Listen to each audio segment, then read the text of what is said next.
The Second World War is one of the most mythologized chapters in American history. The story of brave soldiers fighting overseas and a determined home front keeping the nation running. The strong citizens in factories, the self-sufficient victory gardens, the tap dancing for the troops. We've all seen the Oscar-winning and non-Oscar-winning movies focusing on it. All the documentaries for school. Even Return to Neverland had a war subplot. This was in kids' movies. But something interesting was happening on the home front. Compared to the First World War, the American attitude in the 1940s was far more empowered and optimistic, entering battle with the sentiment of, we did it once, we can do it again. And that attitude showed up everywhere, including fashion. The 1930s soft-focus glamour girl had to take a backseat. In her place stood the sharp-shouldered woman in a victory suit, always ready with a witty comeback. She was elegant and polished, but absolutely not someone you'd mess with. 1940s fashion has been historically recounted as kind of non-existent,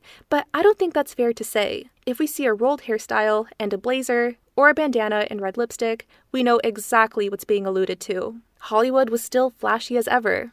From colorful musicals to high-energy, chaotic animated shorts to shadowy film noirs. Even in a time like a world war, people still needed fantasy. It's good for morale. Now, attention! We're going to look into what created 1940s American fashion ideals. So now, let's get started. It's 1939. America is still recovering from the Great Depression, and in September of that year, there was news that a Second World War had begun. But Americans weren't exactly ready to jump back into another global conflict. The memory of World War I was still fresh, so the public favored neutrality. But there was still a feeling in the back of people's heads that they knew they had to be prepared. In 1940, Congress passed the Selective Training and Service Act, the first peacetime draft in American history. Men aged 21 to 35 could now be called to serve in the military, if ever needed. A movie about this called Buck Privates was released just 4 months after the draft. It had the Andrews Sisters, the 1940s equivalent of Maine pop girls. American isolationism ended on December 7, 1941, after the attack on Pearl Harbor in Hawaii. On the following day, the United States joined the war, broadening the age limit from 18 to 45. Roughly 15 million men left home to serve in the armed forces. More than half of American families had to say goodbye to at least one immediate family member. There were also over 350,000 women who served in uniform in the U.S. Armed Forces, taking on essential roles as secretaries, telephone operators, nurses, and trained pilots. The day after Pearl Harbor, Franklin D. Roosevelt gave a speech stating, "We are all in this war." And he wasn't kidding. Everyday citizens had to live under military-style strictness. Posters urging people to buy war bonds appeared in shop windows. Factories began retooling for military production. People corresponded with their sweethearts through V-mail, a faster delivery service. Millions of backyards turned into gardens where people grew their own produce. But rationing was an entirely different conversation. Tires, shoes, and paper became harder to get than people were used to. You couldn't go on long car trips as easily anymore. There's now a limit on gasoline. Heating oil is not a luxury, so stoves had to be used efficiently. Meat, sugar, coffee, and butter was also rationed. When soldiers are fighting in a war, they need nutrition. You can't use so much hairpins anymore. The troops needed metal, so be resourceful. Nylon stockings could be used for parachutes, so if you couldn't buy them, you could draw the seam down the back of your leg with eyeliner. Believe it or not, nylons were one of the most valuable items on the black market, worth the equivalent of $400. Women's beauty routines had to follow the 3 S's: save, simplify, substitute. Beet juice was a popular substitute for rouge. Many women shared makeup, which doesn't sound sanitary. A literal fashion police called Regulation L85 regulated women's clothing. It specified the amount of fabric that could be used. It wasn't encouragement. It was legislation. Hemlines got shorter. Hems and belts could not go over 2 inches in width, and you couldn't have more than 1 pocket. No pleats, cuffs, ornamental sleeves, hoods, or scarves. The Great Depression had more variety in fashion. It's crazy. Many women sewed their clothes during the Great Depression, but this time, the needle and thread is supporting the men and women abroad. Take those old knockabouts and turn them into knockouts. Keep the glint in Uncle Sam's eyes and do your stint towards victory. With so many men fighting abroad, much like World War I, women were encouraged to temporarily take their place in the workforce. There was one problem. Many of the soldiers were factory workers. Most women never had experience with heavy industrial work. The government and private companies had to make the idea appealing. The manufacturing of war supplies were presented as easy to learn and essential to winning the war. One government issue poster read, "Can you use an electric mixer? If so, you can learn to operate a drill." Women working were considered patriotic. If a woman takes on a civilian job, one more man could leave for military service. And the strategy worked. After the United States entered the war, the female workforce increased by 112%. Marilyn Monroe was one of them, though she was still Norma Jean Mortensen. Contrary to popular belief, the iconic "We Can Do It" poster wasn't intended for recruitment, but a morale booster for the women already working in factories, displayed for just a few weeks in February 1943. Even in these industrial environments, femininity was still expected. Factories and military bases often had beauty salons. Some even invited cosmetic companies to give makeup tutorials to workers. War planners believed morale affected productivity. If women felt attractive and feminine in what was traditionally seen as a masculine workplace, they would work more efficiently. Though there was always this expectation, there was a specific type of pressure for women to look picture-ready in wartime. Given how the period challenged traditional gender roles, the push for beauty gave a certain reassurance that the status quo is still in order. In the 1940 book, Technique for Beauty, Jane Gordon warns, "The stress and strain of war can easily make you lose interest in your physical appearance, but it is up to you to take care of yourself for the sake of other people." And something like this was not considered frivolous. It was deemed civic duty. A 1942 issue of Vogue asked, "Is it patriotic to worry about my looks at a time like this?" One soldier responded, "To look unattractive these days is downright morale-breaking and should be considered treason." Beauty was also a natural seller for cosmetic brands. A Barbara Gold ad stated, "Wear beauty as a bright banner of courage." For the war to be brought up in makeup brands shows how omnipresent it was in culture. Even when people went to the movies, there were still newsreels for war updates. Disney made war-themed productions, but the 1940s is considered the golden age of animation. Looney Tunes were genuinely rebellious and shocking. So were Tex Avery cartoons. Why were the wolves so thirsty? The Good Neighbor policy, to build hemispheric unity, influenced a Latin American craze in Hollywood. Carmen Miranda helped launch this wave, and ended up being the highest-paid woman in the U.S., branded as the Brazilian bombshell, her signatures being her fruit hats and colorful midriff-bearing costumes.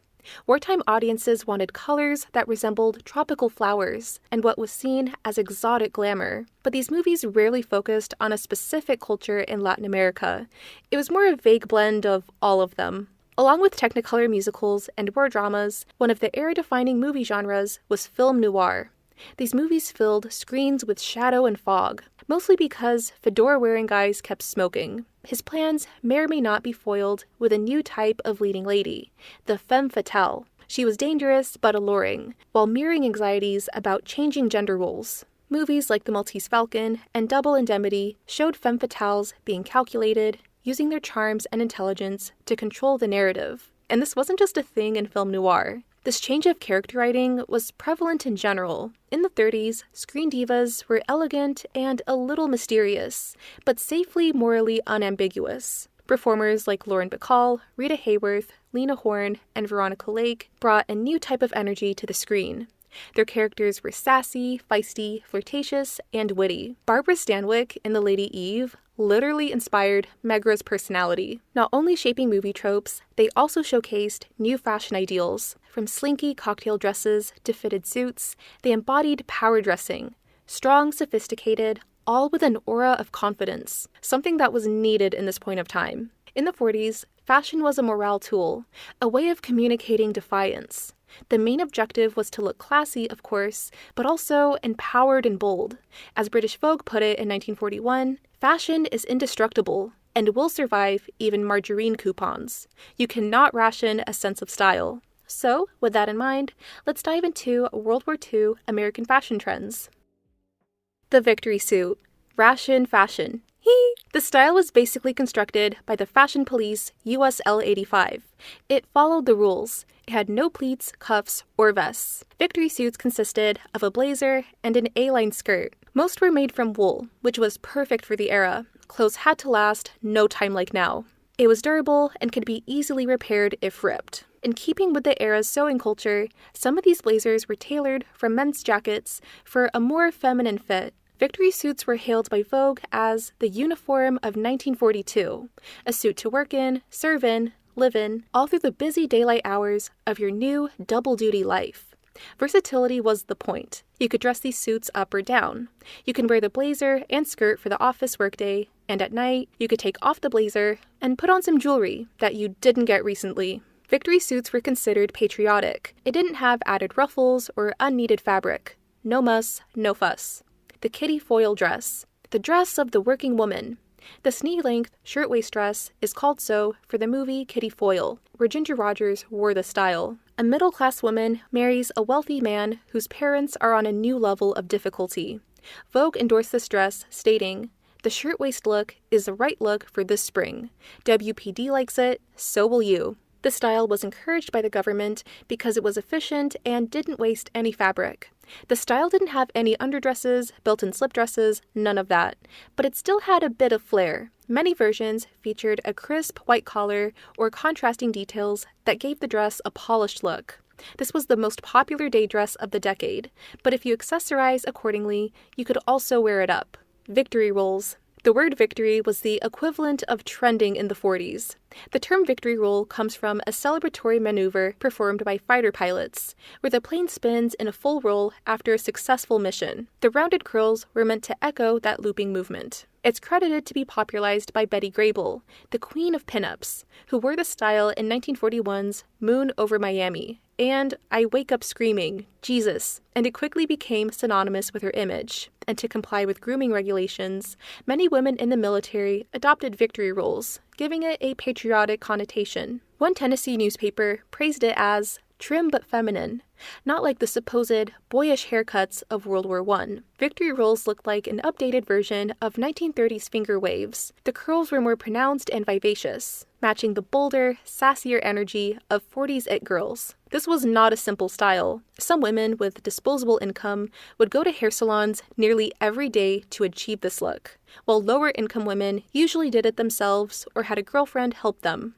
Victory rolls needed backcombing, rollers, hairpins, sometimes hair pieces, and there was no such thing as using too much hairspray. Why so much effort for a hairstyle? Because in a time when clothing was heavily restricted, hair was the one place where women could still go all out. Shoulder pads.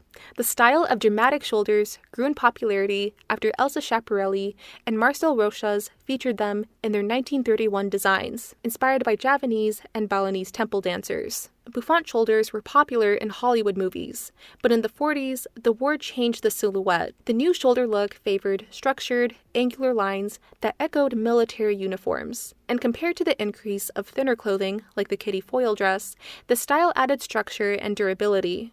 Broad shoulders with a defined waist created the image of a woman who looked confident, capable, and completely in control. This was not the time to look delicate.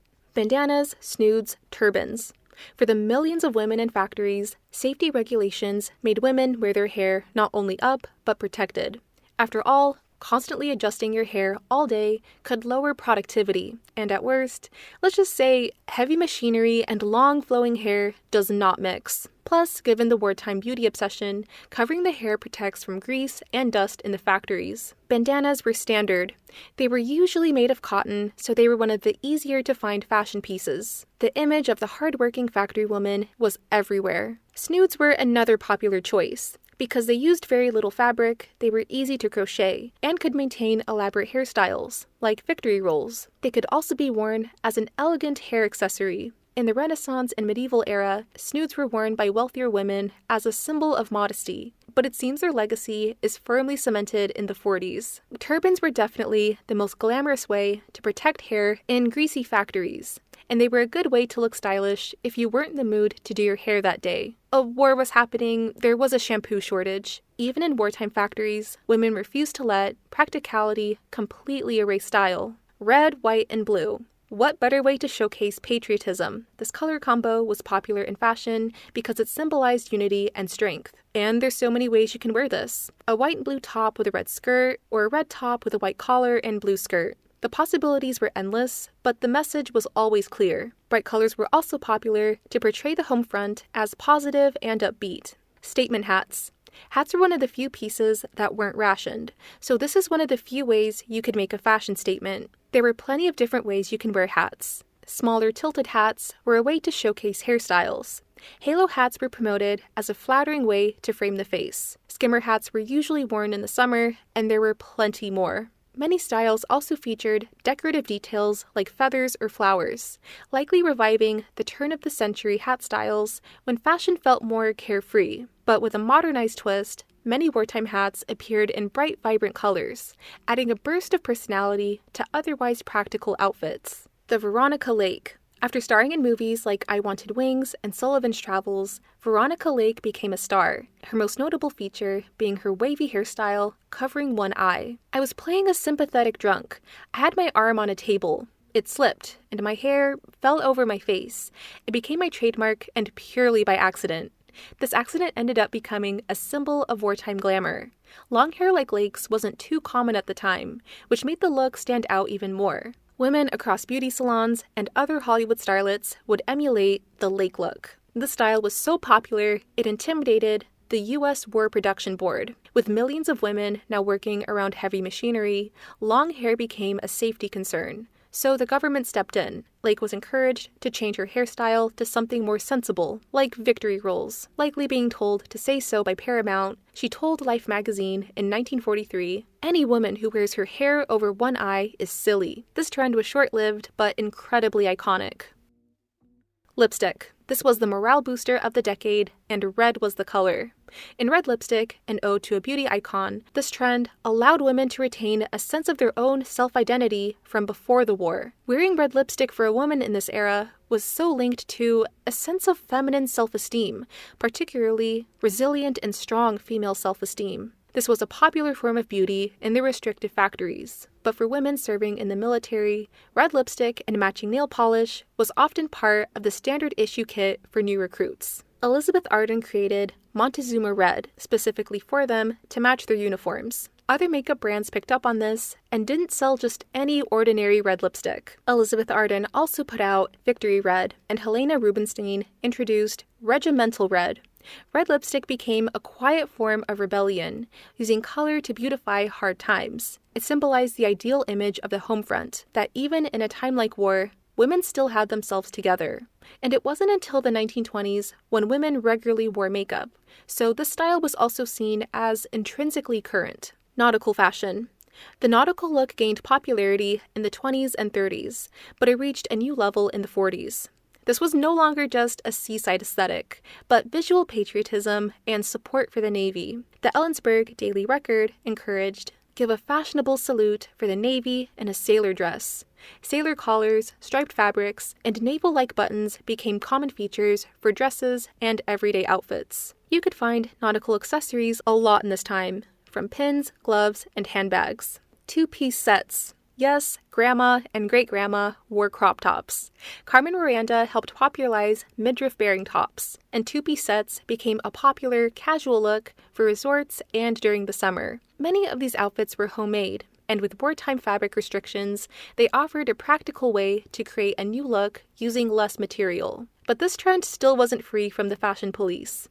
In 1945, a woman was fined for wearing shorts with a crop top in Central Park. They did not want to see a diva win. But this sort of controversy wasn't prevalent in Southern California, where the two-piece look fit right into the relaxed, leisure vibe. Outside of casual summer fashion, the style could also be in the form of a glamour fantasy, another example of the more daring direction for women's fashion in Hollywood. One famous example appears in To Have and Have Not, where Lauren Bacall wore a sleek, black, two-piece connected dress. Gardenias. Billie Holiday regularly wore gardenias in her hair in the 1930s, cementing it as a symbol of elegance. And given the wartime restrictions, gardenias offered women a small way to express individuality. The flower was also one of the most desirable scents in perfume. With many French fragrances unavailable during the war, the American brand Evian introduced the perfume White Shoulders in 1945, designed to replicate classic French perfumes. Even if you didn't have the perfume, you can enjoy the essence of gardenia by wearing it. Because gardenias are tropical flowers, they also carried a subtle hint of summer and escapism. Rompers. If it was summertime, you wanted to ride a bike, rollerblade, hang out at the beach, this is the look you'd go for. This decade had women more commonly wearing pants, and they saw how really comfortable they were, so this was a cuter version of the factory jumpsuits. American designer Claire McCardell flourished, creating functional, practical clothing. Rompers became a popular choice for casual beachwear, while still looking stylish. Draped gowns. This decade couldn't be completely practical. There had to be some fantasy, and draped gowns gave that. Draped gowns were glamorous while retaining the popular streamlined and structured look, reminiscent of victory suits. These dresses continued the bias cut tradition of the 1930s, but instead of silk or satin, 1940s gowns were often made from taffeta, jersey, or lame, creating a flowing silhouette reminiscent of a Grecian column. These dresses would be accented with sparkles, ruffles, and varying types of sleeves. Many of these Hollywood gowns were reworked from older costumes, but slightly altered. Draped gowns deterred from the 30s living statue style. The movie stars wearing them looked like real women. The American wartime period lasted over 3 years, but it was 3 incredibly long years. It was a tense point of time, but there were signs that things were improving. In 1944, massive war production and a 1% unemployment rate officially brought an end to the Great Depression. That same year, the popular Christmas film, Meet Me in St. Louis, had Judy Garland singing, "Next year, all our troubles will be miles away." And that ended up being prophetic. In 1945, the war that had reshaped everyday life was finally coming to a close, and America felt victorious. According to newspapers, America won the war. Soldiers began returning home in large numbers in May 1945, and with more than 700,000 returning in December alone. The U.S. government was way better prepared for the returning soldiers than in the First World War. Through the GI Bill, veterans received a year of unemployed insurance, tuition assistance for education, and government-backed loans for homes, farms, and businesses, though this bill was highly discriminatory. Post-war life brought in a stronger economy, which makes a great environment for a baby boom. By 1949, over 14 million babies were born. So what happened next? Well, according to mythology, suburbia, milkshake shops, and the new look. Victory suits and shoulder pads were over. It was time for lush, luxurious, feminine silhouettes. After surviving a Great Depression and a massive war, it looked like American women finally got to enter their soft girl era. Or so it seemed. We're going to look into the 1950s for the next episode of the series. OMG, I know we're all excited for that. Thank you all for watching, and hope to see you all in the next one.